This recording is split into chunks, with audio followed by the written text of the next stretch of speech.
like sports? Do you like beer? Do you love sports and beer?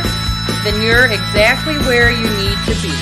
This is the Huebs Views Brews show on 1252 Sports Chicago. Cheers.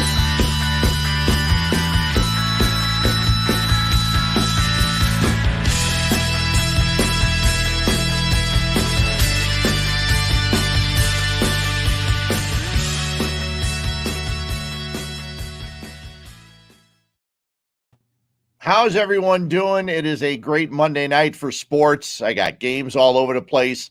Illinois is playing Iowa. The Bulls got Denver in town, and there's a pretty good Monday night football game as New England takes on Buffalo. Welcome into Huebs Views and Brews here on the 1252 Sports Network, the group, the guys. You can catch them all, Fat Mike, Overs and Unders, the fantasy show, all kinds of things. Just check them out.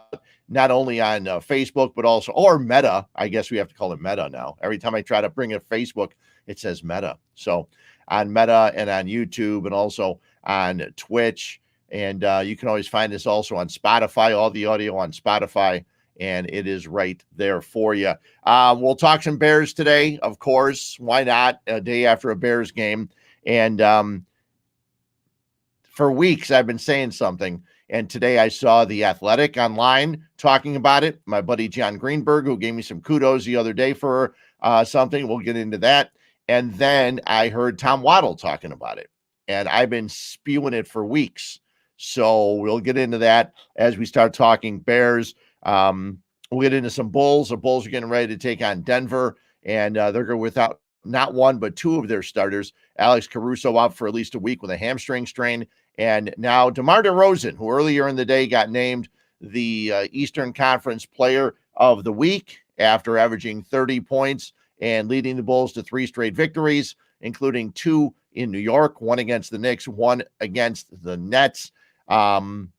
He is in the health and safety protocol because he had tested positive for COVID. So he could miss a couple games. He could miss 5 games. So we'll wait and see what the Bulls are doing. They're a half game back of Brooklyn in the Eastern Conference, playing very, very well. It's so much fun watching the Bulls play. I watched the game this afternoon from when they beat Brooklyn the other night. I was busy on Saturday night, did not get a chance to watch the game live, but watched it earlier today, and they are fun to watch. We'll get into some of that. Also saw some high school basketball within the last week. We'll talk about that over the next hour. And we got beer because it is Huebs Views and Brews. We'll talk with a Denver worker who runs Crafted 1979 out in Mokina. We'll talk with him. And also they have another venture in Frankfurt called Cultivate. We'll talk about all that. I posted something on Facebook and on Twitter about 20 minutes ago or half hour ago. And I asked if it was okay if I drank a bourbon barrel-aged German chocolate cake, Sleepy Bear Russian Imperial Stout, okay? It is quite hefty, okay? And I don't mean the can's heavy. There's a lot of alcohol in this, and that's okay. That's what you get with these. But it's last year's, okay? They put out this year's already. But I was looking at beers to drink today. Last week, I had a Bourbon County Stout, a Proprietors 2019. Now I'm drinking a 2020. This is an Imperial Stout from Sleepy Bear. And obviously, when they make it, they would like you to drink it soon so you can buy more. But if you buy a few and you buy as much beer as I do, I admitted last week, I think it was, that I have an addiction. It's not drinking craft beer, but it's not missing out on any craft beer that's out there. So I had a Sleepy Bear in the fridge, and I said, you know what? Let me pull this out.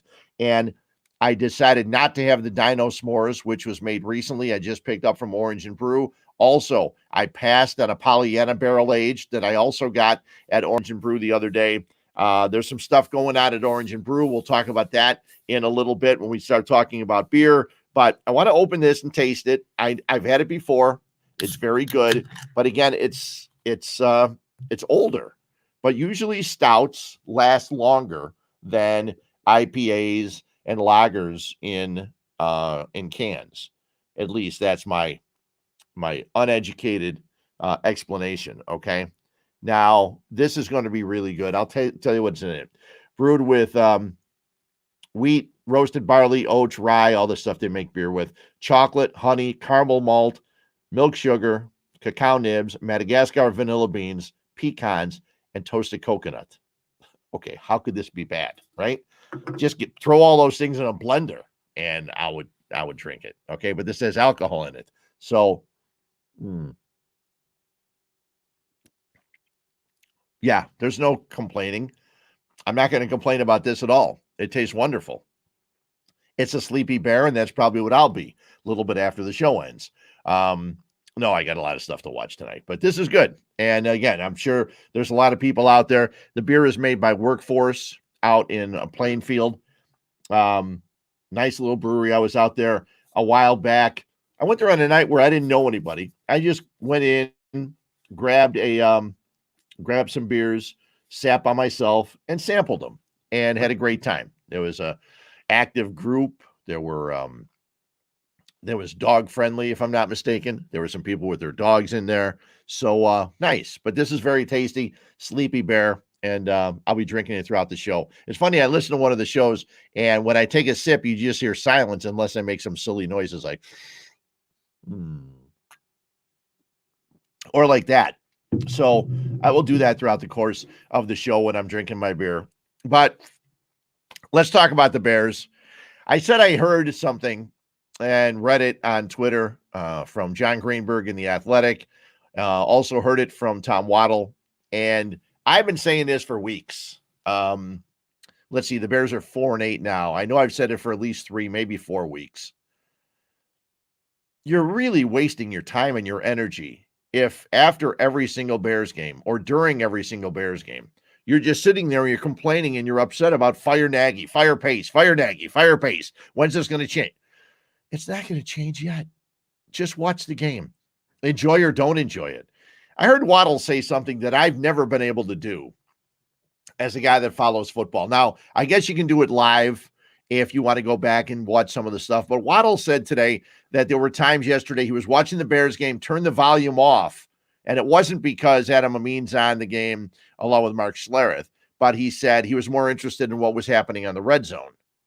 But as a guy that covers sports in Chicago, I feel it's my job to listen to everything in case they say something that might be right, might be wrong, something we can work on the next day.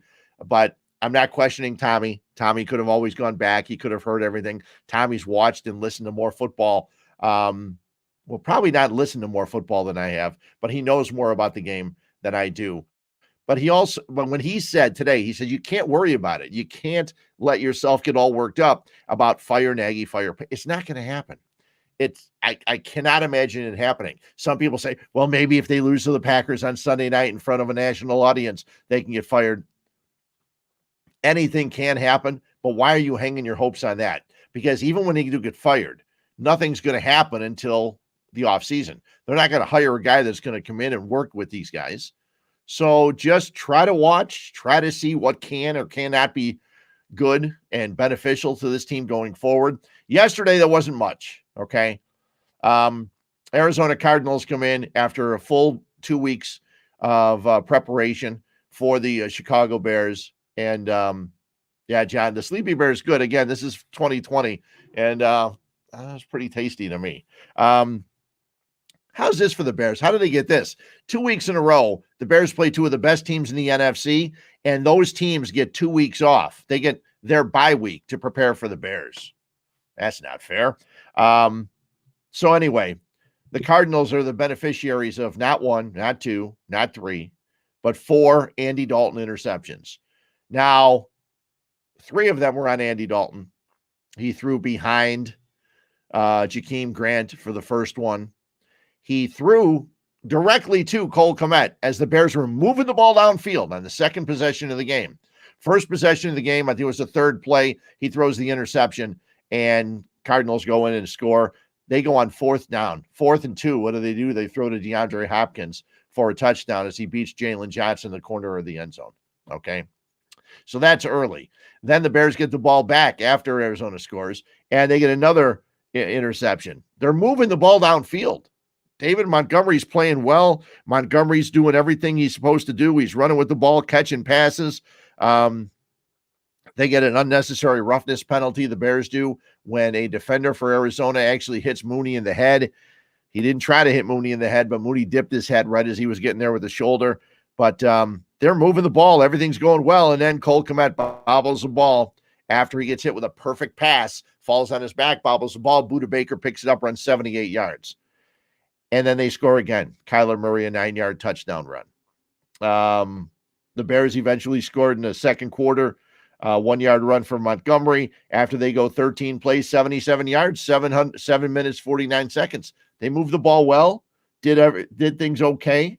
I like that. I thought it was good. Andy Dalton was 5 for 6 on the drive, connected on 2 third down plays, 60 yards for David Montgomery on that.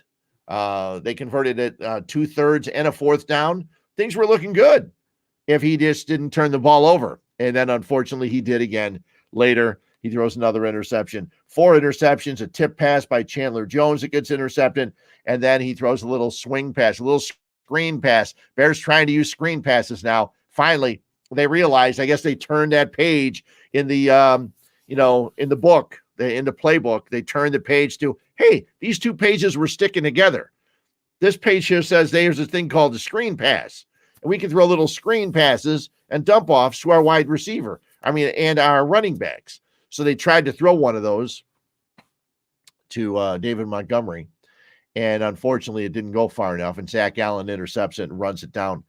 Matt Nagy talked after the game about how they gave up unbelievable field position to the Cardinals. And listen to this. After the interceptions, the Cardinals had the ball at the 28, the 12, the 15, and the 28. Short distance to go in for touchdowns. They didn't score on all of them. Bears defense actually did not play poorly. And I was getting criticized on Twitter and on Twitch yesterday on ESPN 1000 because I said if the Arizona Cardinals are the best team in the NFL, and record-wise they are, they really didn't do anything to impress me. They didn't look like the best team in the NFL yesterday. They're playing a Bears team. You would have thought they would have had no problem marching up and down the field. They got great field position, and they scored after that. They looked a little bit like the Bears did back in 2018 when the Bears turned had takeaways, scored right off of them. And the Cardinals weren't going to screw those things up, and they didn't. Kyler Murray looked okay. He had a hard time holding onto the ball. It was windy and it was rainy yesterday at the start of the game. DeAndre Hopkins, they didn't use him much. They didn't need to use him much, but it was probably really good for those 2 guys to get some playing time before they take on the Rams a week from tonight. A week from tonight when I'm sitting here, the Rams and the Arizona Cardinals are going to be on one of my TVs getting ready to watch that one after the Bears play the Packers on Sunday night.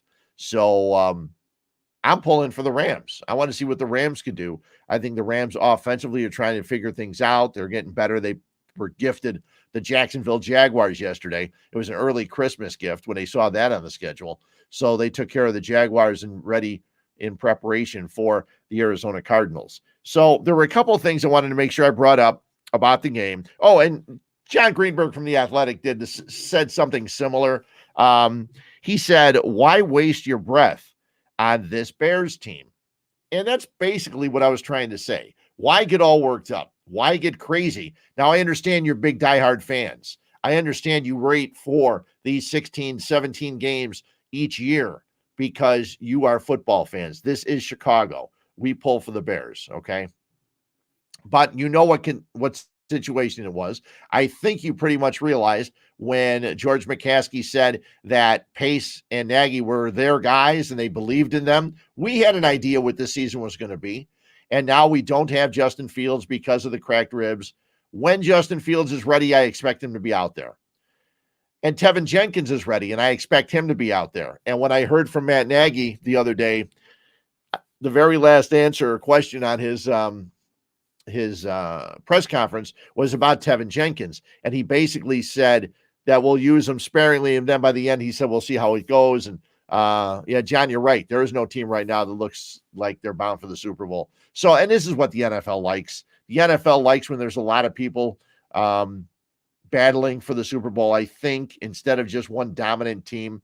A lot of people think Tampa with Tom Brady's dominant. He had 4 touchdown passes yesterday, 2 to Gronk. We'll see. We'll see as we go along the next 6 weeks. Very, very important. Cannot wait for Wild Card Weekend. Wild Card Weekend is going to be fun. They've extended it to another day. There's going to be Saturday, Sunday, and Monday games on Wild Card Weekend. So that will be, I think, January 15th, 16th, 17th. And that'll be a lot of fun. Wild Card Weekend, always a lot of fun. Teams trying to get in. And we'll see who makes it. I watched the Niners yesterday. They had every opportunity to score and get a victory over Seattle. They couldn't do it. Another thing that popped up yesterday during the game. Let me take another sip of this Sleepy Bear. And then I guess I'll surprise you. Nobody wants to talk about it because everybody just likes beating up on Nagy and the Bears. But something happened yesterday. Something happened yesterday, and I made note of it right away. Arizona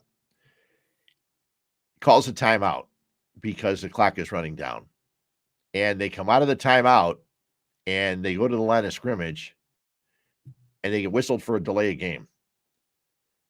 As I'm watching the game yesterday, I'm on Twitter, and Matt Mayoko from NBC Bay Area posts that the Seattle Seahawks did the same thing. Called a timeout, then came out and got a delay of game. When Matt Nagy does that, Bears fans go crazy. It's not just the Bears. It's the entire Matt Nagy, all these guys that are trying to figure out the best way to get everything in, everything done. You would think it'd be a lot easier. You call the timeout, walk to the line of scrimmage, get the play, run it. But no, it's not. And apparently we as fans don't understand that because it happens to everybody. I'm sure it's probably happened to other teams yesterday in the National Football League, but we don't always realize that. We don't always see it. Other notes on the game yesterday. The one thing that pissed me off about Nagy yesterday, granted, Andy Dalton gave the Arizona Cardinals great field position in the first half with a couple interceptions. But the Bears have the ball with 1:21 left in the first half. It is a 4th and 2 at the Arizona 49. I heard someone on the radio today said, what's the -1 yard line? Well, it's pretty simple. When you're driving your territory, you're on the -20. When you get into the other team's territory, they're on the plus. I don't know. I was surprised they didn't know that, but anyway. So they're on the Arizona 49-yard line. They're in plus territory, okay? And Matt Nagy decides on 4th and 2, they're going to try to have Andy Dalton draw the Arizona Cardinals offside. They don't do it, then they end up punting. He was asked the question afterwards, why didn't you try to get the first down? It's 1:21 left in the half. You've actually have some opportunities. He said, we've already given them so much good field position in the first half. I didn't want to give them good field position again and then have them get the ball to start the second half because we knew they were getting the ball to start the second half. That is just a crap attitude and shows your offense and everybody on your offensive team that you have no confidence in them, because go for the first down, get the 4th and 2. Who knows? Maybe you can get a field goal and cut it to 21-10 going into the break. Okay. And that would have been nice. Do something to show that you have confidence and faith in this team. Instead, what you do is you're showing, listen, we don't have much of a chance to get that. So instead of giving them great field position for the 3rd or 4th time in the game, we're going to try to draw them off sides. And if that doesn't work, we'll punt the football. Terrible move, in my opinion. You're 4-7 at that time of the game. What are you doing?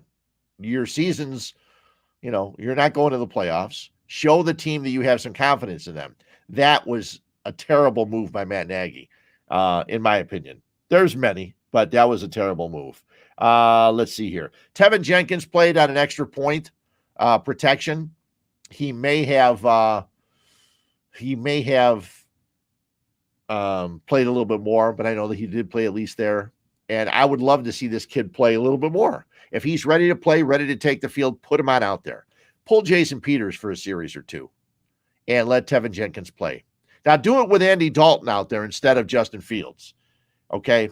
If someone's going to get hurt right now at this point, I'd rather it be Andy Dalton. There was a time in the game yesterday I thought that Nick Foles was going to come on the field after 4 interceptions, but they decided not to, and they stayed with Andy Dalton. But I'd like to see Tevin Jenkins because Larry Borum's playing well on the right side.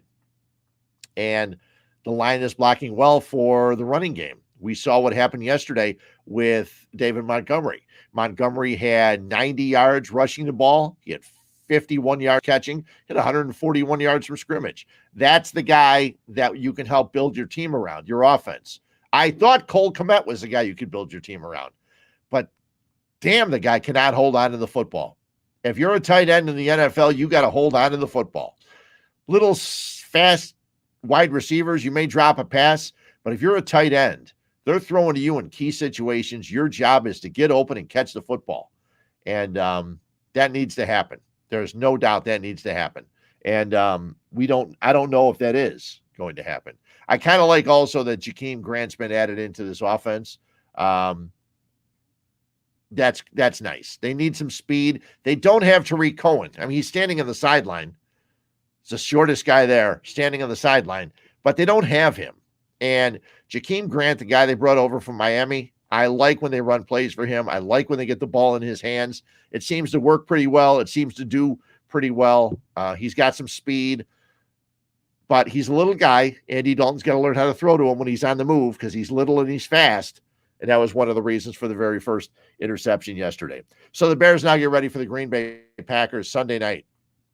We'll have fun talking about that next Monday because the Packers apparently are getting Bakhtiari back and a couple other players back. And why not? They've had 2 weeks to prepare for the 4-8 Chicago Bears. So the Packers will go into the game with a 9-3 record. They have a 4-game lead in the North, so there's nothing for them to worry about. The division is very weird. You look at the NFC, and the reason that Fox and everybody else was putting the Bears in the hunt in the playoff standings was because Dallas is 8-4, leads the East. Tampa's 9-3, leads the South. Green Bay 9-3, leads the North, and Arizona 10-2, leads the West. Of the second place teams, the Rams are 8-4. Other than that, you have 5-7 Minnesota, 5-7 Arizona. 5-7 Carolina and Atlanta, and a 6-6 Washington team. The 49ers are 6-6 in third place in the West. And right now they're a playoff team. So it's interesting to see with the additional playoff team, what you're going to get when we come to the postseason. And me as a Niner fan also, I wouldn't mind seeing them. A couple other things before we talk some beer with Denver Worker. We'll get to him in just a couple minutes. The Bulls taking on Denver tonight. And I mentioned DeRozan. He gets named the player of the week. He's down with COVID.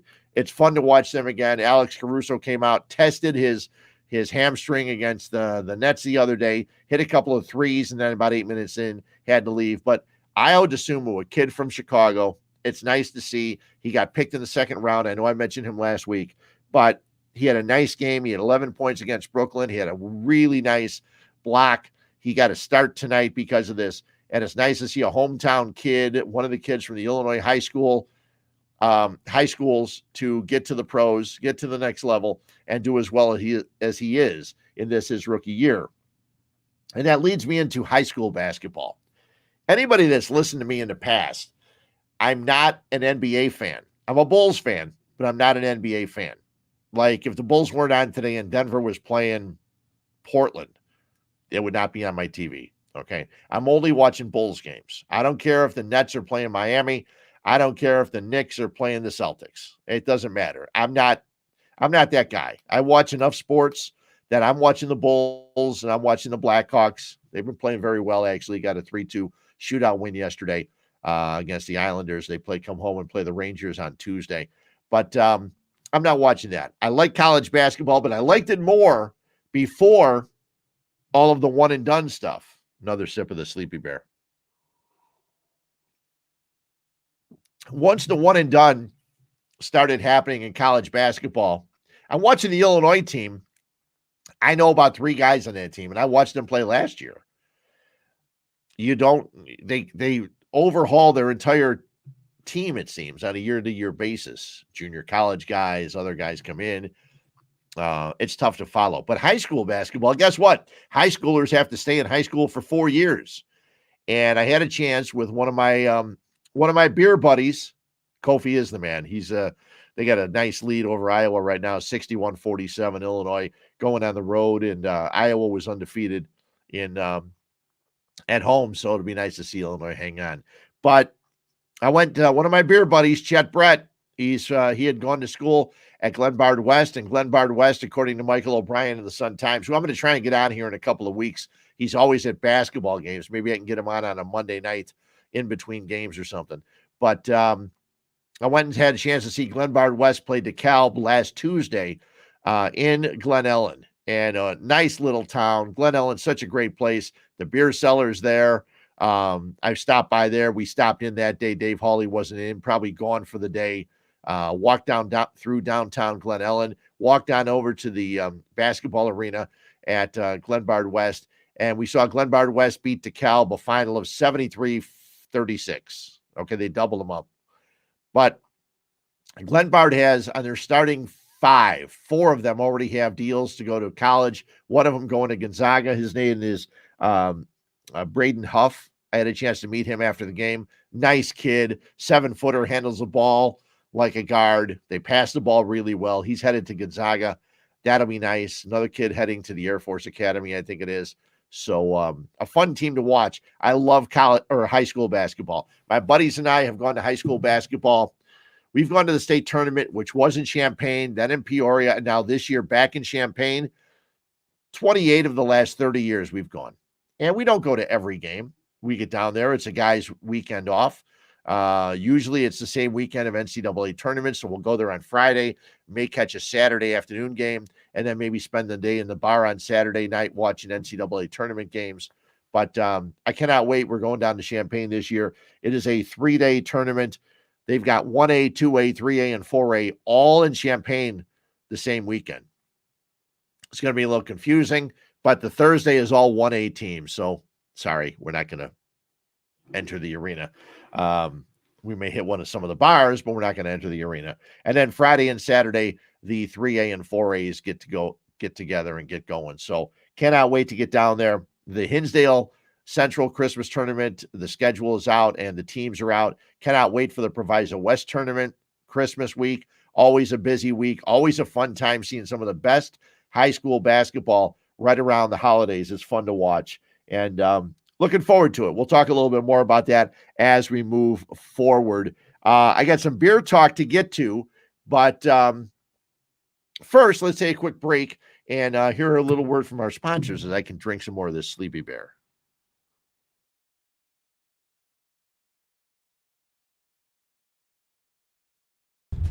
Hello, this is Paul from Nick and Ivy Brewing Company. We are located at 1026 South State Street in historic downtown Lockport, Illinois. We are very excited to be partnering up with the Fat Mike Chicago Sports Show, as well as the 1252 brand, because we are one of the few Chicagoland breweries that embrace sports and sports culture. Come in for a fresh brewed beer made right here in Lockport while catching the game of your favorite team. Stay for the live music that we have booked every weekend, or just come for a cozy atmosphere to enjoy a good conversation with a friend, loved one, or complete stranger.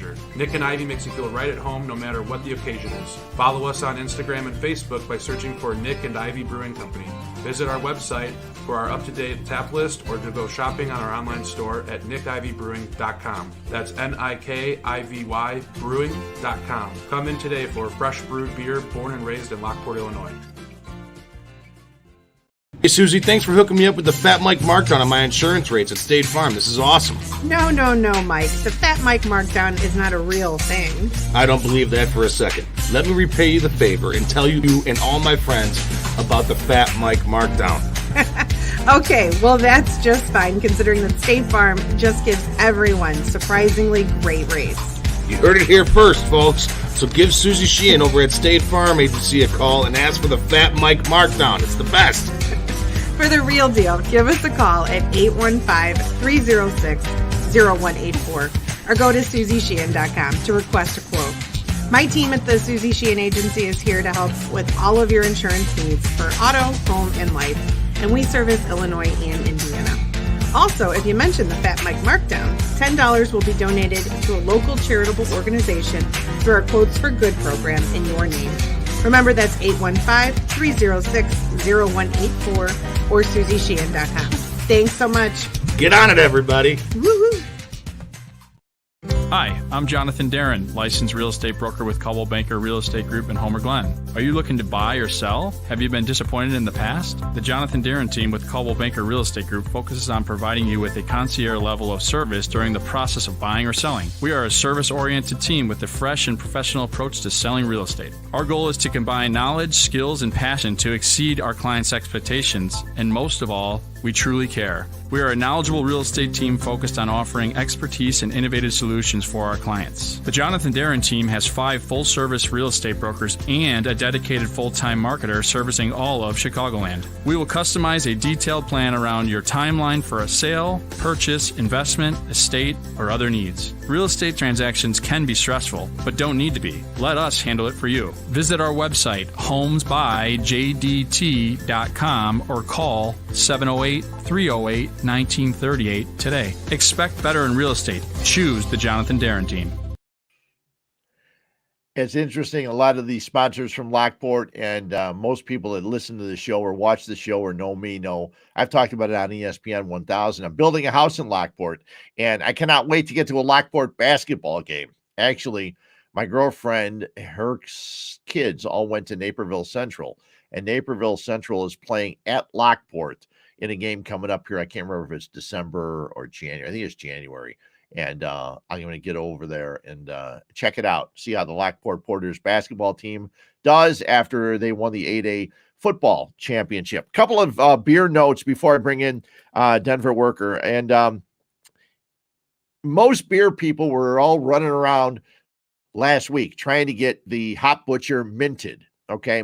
Hop Butcher got the Frango mint oil that is in Frango mints, and they made a beer, and they made a stout, and I did not try to get some, which is weird, but I told you about my addiction, trying to get and not want to miss any beers.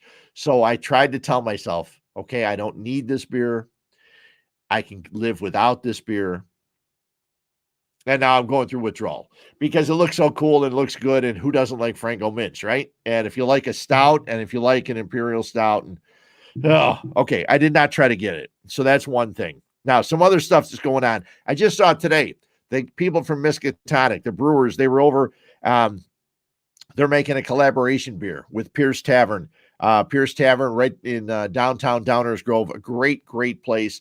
They are sister restaurants with Fuller House in Hinsdale. My buddy Carmen DeFalco does a lot of these whiskey universities at Fuller House. He's got one coming up on Wednesday. If you're a big bourbon guy, Templeton Rye actually is going to be sampling some stuff at Fuller House on Wednesday with my guy Carmen. So head on out there Wednesday. I think it's 6 or 6:30. Check it out. You can always find it on Carmen's page on Twitter.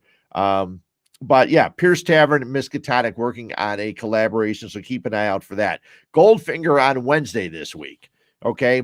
They have a Chela Cheeto Negra release. It is a darker version of their Cheeto that they did for Bar Cheeto. That's coming up Wednesday, and they're going to have churros from Bar Cheeto. Now, I'm not sure which I'm going to have more of, the beer or the churros, because I'm a big churro guy. I go to Sox games, and I get a churro and a beer. I know that doesn't sound like it works. Believe me, it does. Noon Whistle on Thursday, and they're coming out with the Morning Schwing Imperial Stout, and the regular Schwing Imperial Stout. They're both 10.8 alcohol by volume. They're Imperial Stouts.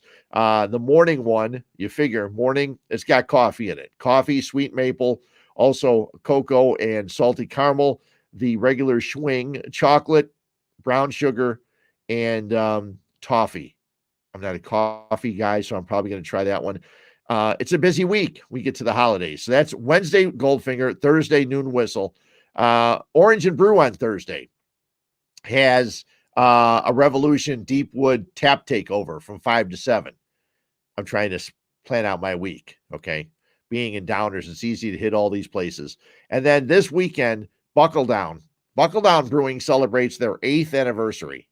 Okay, they're going to have 4 packs of the Stompin' S'mores.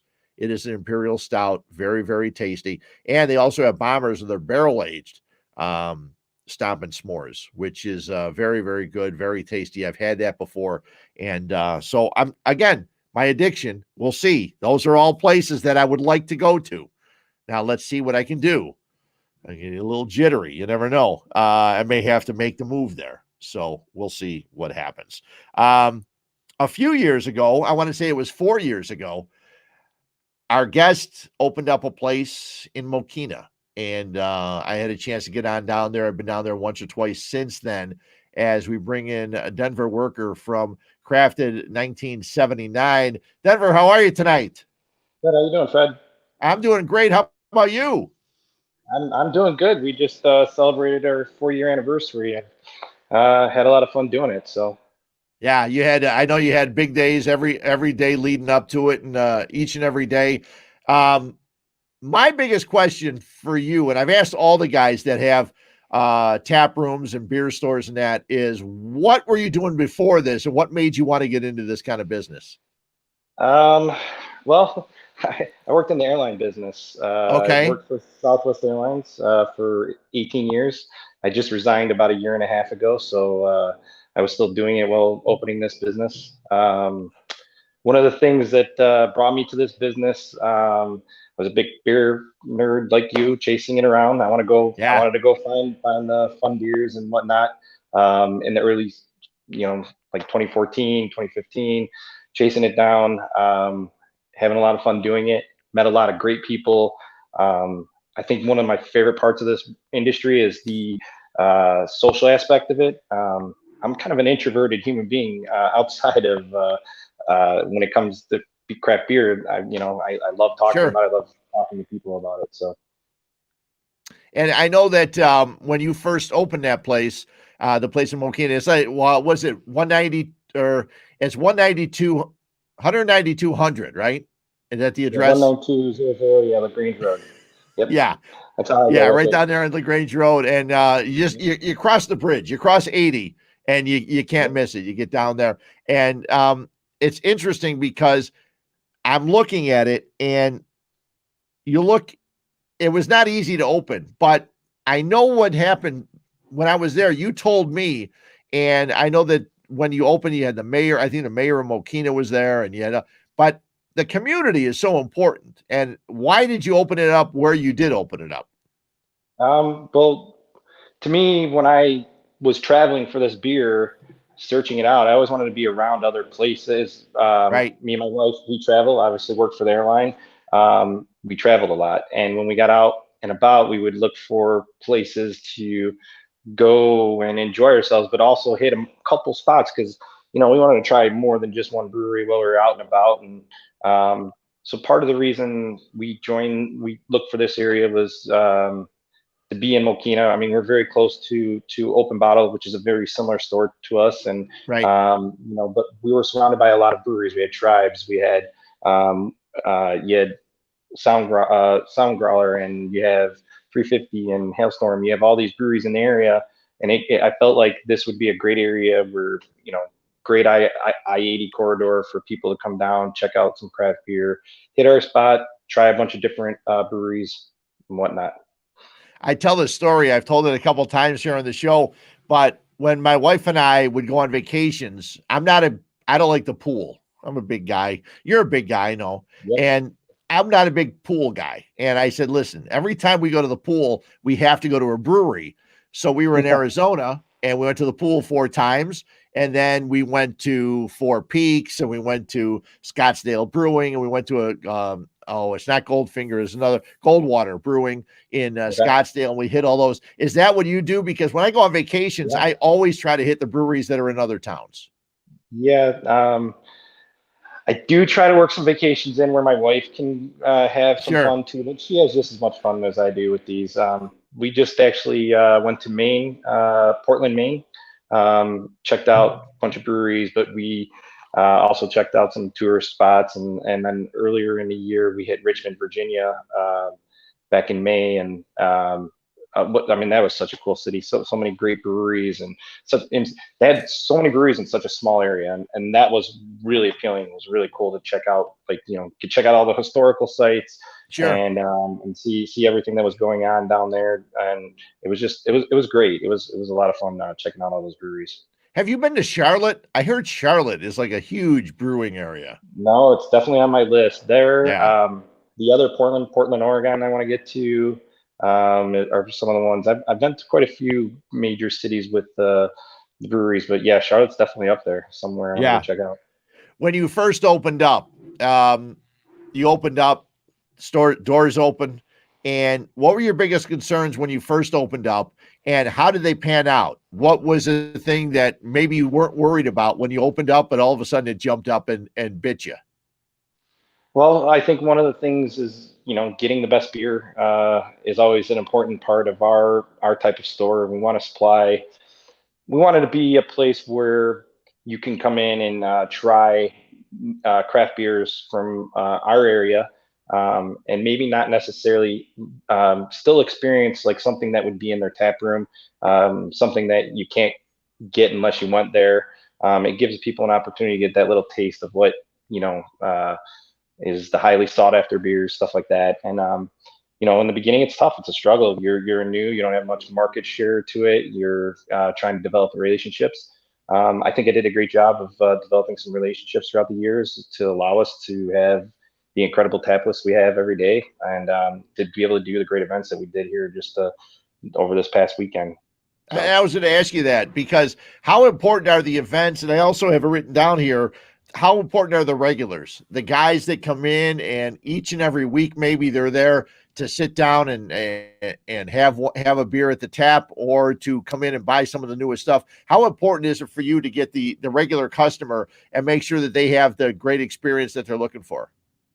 Oh, to me, that's the most important part. Like I love our members. We call them the operatives. Okay. It's a great membership. They get incredible discounts, but a lot of them don't even use it. They want to support us. They go out and about and talk about us to breweries, and spread our name and spread it to more people. But to me, those people are the people that helped us build our business. And actually, some of my employees came from that pool of people. Sure. So they're ambassador of us, and I can't tell you how great they are. They're Whenever there's something going on in the store, they're generally there to support us. I went to your website and I was looking at some things, and when you think of craft, or when I think of craft in 1979, I think of beer, but you've expanded a little bit. Bourbons and whiskeys. Yeah. Was that by demand, or was that something you wanted to do, or was it always on your mind, or how'd that work out? Well, a little bit of both. I think some demand driven, but a lot of it came from, I mean, if the name Crafted, we didn't choose, sure. We chose Crafted because we wanted to people experience more than that in our store. Craft beer, craft spirits, craft wine. Find ways of trying different things and building different brands within our store. And we're even going to take that step further here over the next couple of years. We're going to add craft cheese and craft meats, and we're going to have charcuterie on premise as we grow over the next, hopefully in the next month or so. And we're just trying to find ways of connecting to more customers and bringing more people in. But yes, it was a little bit of the market demanded it, because we started to notice, even in our 4 years, the market here has grown immensely. We have some incredible beer. We have some of the best breweries in the world producing beer here, and it's got very competitive. And then I think with COVID and everything, it definitely made people expand outside their markets, and we're the center part of the country. They're going to drive through us. They're going to drop it off here, right? Yeah. So we get a lot of breweries dropping off beer into this area, and it's we're very lucky. We're very blessed to have so much good beer, but it's definitely become a very saturated market on the most part. And in places like mine, where you're looking for that unique, it gives them many opportunities to try different things. And we still always, locals are our forefront. We always want to Right. support the local first. We Yep. go out of our way, but there's so many. It's hard to Right. even do that nowadays. I mean, I I see one of know. your sponsors, Nick, Yeah, Paul over at Nick and Ivy, and I mean, we've tried to sure. support him as much as we can, but you can only do so many breweries. I It's tough. know. I know it's crazy too. When I walked into the beer cellar last Tuesday when I was going to this high school basketball game, and I had been there recently because I picked up their neckbeard nectar and a 4-pack of that, so I knew what was there. But they have whiskeys too. They have a whole section with whiskeys and bourbons and things like that. And I mentioned earlier Carmen DeFalco from ESPN. They do a whiskey university over at Fuller Nice. House in Hinsdale, and it's funny because that's a beverage. I mean, bourbon's a thing that there's a documentary, I think it's on Hulu or wherever, but called Neat, all about Yep. bourbon drinking. And that's something that completely went away. But over the last 10, 15 years, all of a sudden, bourbon's a big thing again. And, Yeah. it doesn't surprise me that people that are having, mainly a beer store, but you get some of the bourbon and the whiskey guys in there. Yeah, no, I've actually really enjoyed rolling into that. Uh, I like bourbon, and Okay. it's really taken off. And I mean, one of my favorite part of beer was the bourbon barrel stuff, to be able to really push the bourbon. And I like the idea of trying the new styles, and learning about it, and trying to figure out like what my palate is and what I like, and then learning what my customers' palates are, Sure. and going from there. So yeah, I'm excited about the bourbons that we're getting. We've had some pretty cool things going on so far with both bourbon, and hopefully keep growing that, and expanding that. And like I said, wine. I wasn't a wine drinker prior to Yeah. opening Crafted, and I find me and my wife now are gravitating to wine in the evenings at times. So it's good. It's opened a lot more avenues for us, and experience different things. So I always tell a lot of people as a beer drinker, I never wanted to be one of the wine snobs. And I right. guess we're beer snobs instead. But, because I always would see people going and sniffing it. Yeah, And sniffing. even Yeah, me. yeah. Yeah. Even me now. I mean, I I mean, can't tell dude, you I can't tell you which hops are in a hazy or something like no. that. But I just know if it tastes good, I like it. So. Yeah, I'm generally the same way. Which sleepy beer do you have? This is a 2020. So Oh, nice. they've come out with their 2021s, but I found this in my fridge and I said, Yeah, well, I was going to drink the Dino S'mores that came out a week or so ago, and Pollyanna just put out a barrel aged, a black can with green, I think, lines, and I was going to grab that. And I said, no, the I may as well drink the hidden hideaway. 2020 now. Yeah, that was And hidden hideaway. The that Pollyanna was really good. We actually had that on tap. But that is the the sleepy hideaway. beer, Yeah. yeah, the sleepy beers were fantastic.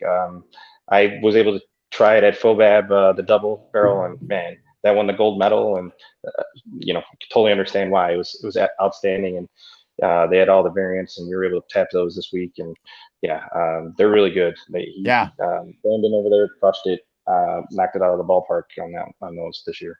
Yeah. Every year.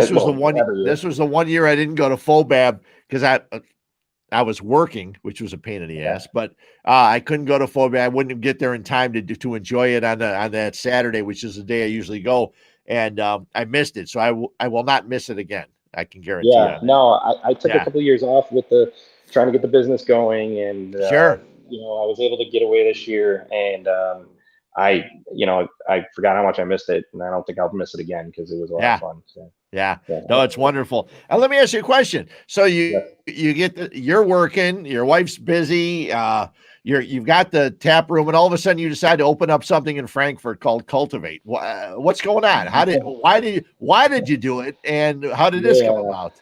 Well, I don't know. During middle of a pandemic, you would think I'd probably avoid opening a restaurant. Sure. Um, just like you said, you asked me earlier about my customers. Well, one of my customers, Matt Grisetta, he is very talented, and he was bringing us in food all the time throughout the years. And he's always talked about doing something. And we came across an opportunity to purchase White Street Cafe, which was kind of a staple of Frankfurt for breakfast and lunch. And we had a great opportunity to try to turn it into something we want for not, a lot of burden on our side, especially during a Sure. pandemic. And we have done a great job of turning it into having dinner and incorporating our craft wine, adding craft spirits as well there. And we even have some great bourbons. But we definitely try to support a little bit of everything. We have 10 taps going full time. And yeah, we kind of, it was something if you would have asked me like, man, why are you opening a restaurant in the middle of this? I would have been like, yeah, you're crazy. Why are you doing that? But Yeah. it was Matt's somebody I've wanted to get in business with, and me and my partner Dan decided that this was a good time, and so far so good. Yeah. It was funny when you guys first started doing it. I was seeing some of the videos you were doing, and I'm saying, my God, like he doesn't have, like he's not busy enough. And Yeah. especially, like you said, especially during COVID and everything else. But I'm happy it's worked out, because I know, especially a place that you just said there, it was established before, and then probably it went out, and now you took over. That's got to be a good thing. Yeah. They were a very well established business. The woman that owned it was looking to get away, take care of her family, and we were looking for some place to kind of turn our concept in there, where we have, a place for families to go, have like farm to table, Right. fresh handmade food right there, ready to go for you. That didn't require, a lot of, preparation, not a big we didn't want a big space. We wanted to make it just very informal. You purchase at the counter, you go sit down, and the food's served to you. And it's been pretty good. I mean, it's definitely been difficult to find people throughout this time, but I think the people that we have in play are some of the best in the business. And so far so good. We're having a lot of fun with it, and we've been able to do some pop-ups. I believe you talked about going to Goldfinger. We've done a pop-up there. We've done a pop-up at Brothership Brewing here in Mokina.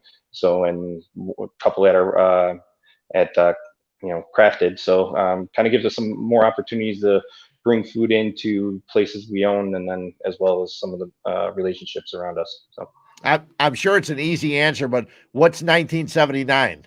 Is it just so that's funny. So the 1979 is my birth year, but and my partner Dan when we opened it. But when you went to Crafted and you typed it on Facebook, we were like, well, it's some old woman knitting away. We're like, that's not going to work. So we needed to add something to it. And then as my partner was doing, he's very analytical. He got deep into, I forget which book he was reading, but it was one of the like very informative book about the history of beer. And he came across, like, in 1978, Jimmy Carter passed a bill that hid like the tax in a tax reform, basically hid like the taxing of the way they tax craft beer, or like not as an import, or and it was a lot to do with his brother's beer. What is it? The Billy the beer? Billy beer. Yeah. The Billy beer. So he did that, and it was passed in 1979. Essentially starting the craft beer world in 1980, when you had Sierra Nevada and breweries like that kind of popping up. So kind of a cool story behind it. Gives us a great talking point when people walk in and ask why 1979. And we were forced a little bit, but it's kind of a cool background. Kind of the beginning of craft beer. Have you ever been to you ever been to Denver for the big one, the Great American Beer? No, I've been to Denver. I've checked out a lot of breweries out there, but I have not had an opportunity to go to the big one. I really want to. It's on my list. I've been able to make it to a few bigger ones, like Jay Wakefield had one in Miami, which was outstanding. I really want to go to Tampa Bay Beer Week. I think that's one that I really am excited to try. And then I think the Great Midwest one, that one sounds fantastic too. So those would be the ones that I would lean towards. And for the other coast, I would say Firestone would be the other one. I heard their yearly one is supposed to be amazing. So I can only imagine. It's great for us beer drinkers. I mean, there's so many things and so many places to go. I'm going to let you go, but is there anything else besides, I mean, you just got done with all your celebration and your celebratory things for your anniversary. You have anything else coming up in the next month or so? Yeah, I mean, we've got a couple things. We have an ugly sweater contest on the 23rd, but over the next, like I said, over the next couple months, you'll see some new things being dropped in our store where we have the charcuterie and we do have cocktails and whatnot. Sure. We're actually in the process of opening another restaurant. Well, sort of. It's a ghost kitchen that you can get. We're going to do food there, deliver food to Crafted. So hopefully, Cool. by the end of the first quarter next year, we'll have some of that stuff in play. So, and welcome to Lockport, by the way. I live in Lockport as well. And, Cool. Yeah. it's such a I'm great building town. I'm building a place in Lago Vista, which is right on. Okay, yeah. I was trying to get my mom to buy in there. I was working on her about going in there. She's looking for a house. I think she bought one in Tinley, but in the 55 or older community. But it's trying to get her to go over there. So, it's right there, right on Briggs and Division is like the area. And so I can't wait. And hopefully I'll be there by May or whenever they decide. They dug the hole finally in September, so I'm waiting for them to start building everything. But I'm looking forward to it.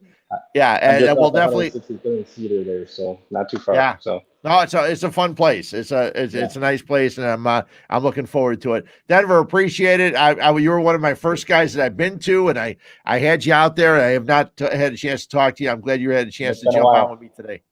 Definitely, thank you, and hopefully I see you at some of the Lockport games. My daughter goes to school there, so I said I'd go to a couple of basketball games and went to a couple of the football. So it was fun. Cool. Yeah, it'll be a lot of fun. We'll see you soon, Denver. Thanks a lot. Appreciate it. Appreciate it. Thanks, Fred. Thanks. Have a good one. Denver worker from Crafted, 1979. It's a great little place. If you like beer, and now if you like whiskey, and he's talking about wine and bringing foods in and stuff like that, how cool is that? And I remember being there the first week, and they had the mayor there and everything else like that. It was very, very cool. The locals and the community is so important for some of these places, and doing things that help. I didn't bring it up, but he was one of the first places they did yoga, like on a weekend, a Sunday morning. You'd have yoga and then a beer after they did yoga in the morning. You wouldn't catch me doing yoga, but maybe I'd come in late for the beer. I got something up my can, and it's just a little thing. I know it sounds weird, just a little thing, and I'm almost done with this. So let's do something up my can.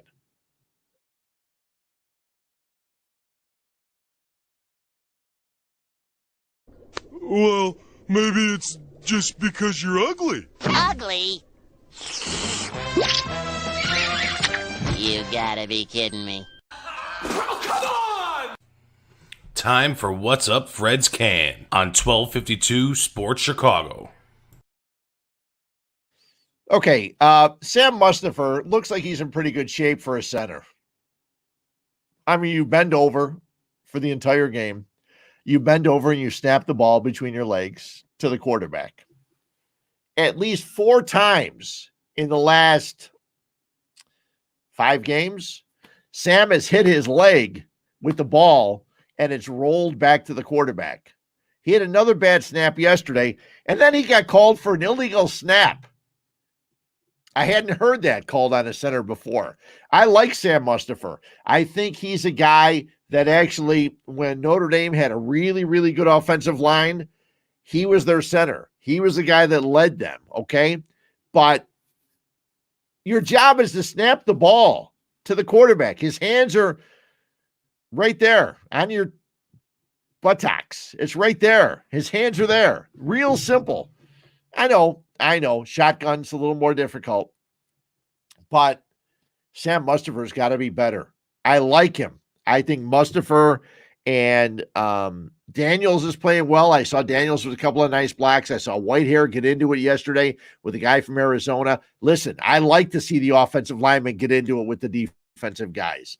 And I like Larry Borum on the other side. I can't wait to see what Tevin Jenkins does on the left side. I know they suck right now.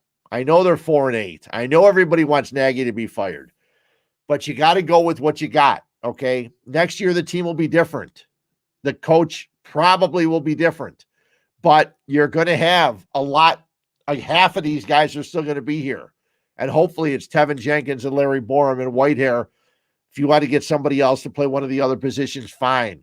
But Mustipher's got to learn how to snap the ball. Otherwise, they're going to go on out and get someone that knows how to do it and doesn't make mistakes. So Sam Mustafer, learn how to snap the damn ball. That's your job. Some people say he had one job. That's it. He has to snap the ball. He's got more than one, I know. He's got to block. He's got to call out defenses, all that kind of stuff. But he's got to be better than that. And that's what's up Mike Can. Every time I see Sam Must or the quarterback run to the center because the ball's rolling and Sam's screwing up. Can't do it. So anyway, the Bulls are losing. Illinois is about to win.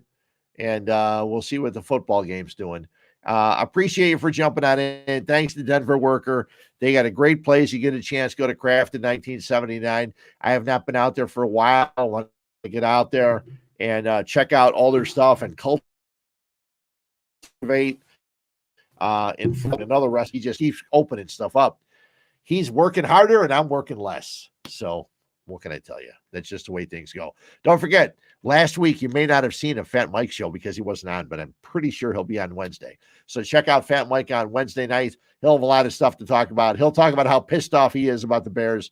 There's no doubt about that. I can pretty much guarantee that. So until next Monday, thanks a lot. I'm almost done. That just means I need another one before I can watch these games. Thanks for jumping on in. Huebs Views Brews next Monday night right here on the 1252 Network. Thanks a lot.